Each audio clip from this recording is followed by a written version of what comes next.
১০ August ৩ বছর পূর্ণ করল ঢাকাই সিনেমার লাস্যময়ী চিত্রনায়িকা পরীমনির একমাত্র পুত্র সন্তান শাহী মোহাম্মদ পূর্ণ।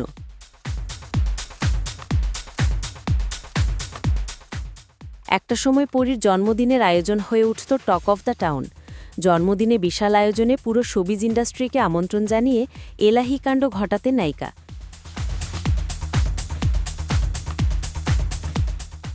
তবে এখন সন্তানের বিশেষ দিনটি ঘটা করে উদযাপন করতে দেখা যায় পরীকে। ছেলের প্রথম জন্মদিনটিও বেশ ঘটা করে উদযাপন করেছিলেন এই তারকা।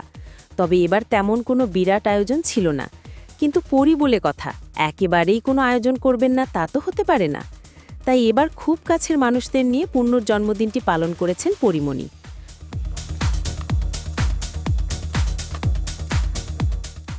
তবে ছেলের জন্মদিনের বিশেষ এই আয়োজনে সবাইকে মুগ্ধ করেছেন অভিনেত্রী। এদিন দুই ছেলে মেয়ের সঙ্গে মিলিয়ে মেরুন রঙের পোশাক পরেন নায়িকা। ডিপ ভিনেকের মেরুন রঙের গাউনের সঙ্গে ম্যাচিং করে তিনি পরেছিলেন একেবারেই হালকা গয়না, sharp eye makeup, red wine matte lipstick আর টেনে চুল বাঁধা হেয়ারস্টাইল। এমন গ্ল্যাম লুকে পার্টিতে হাজির হন পরী, যা নজর কাড়ে উপস্থিত সবার।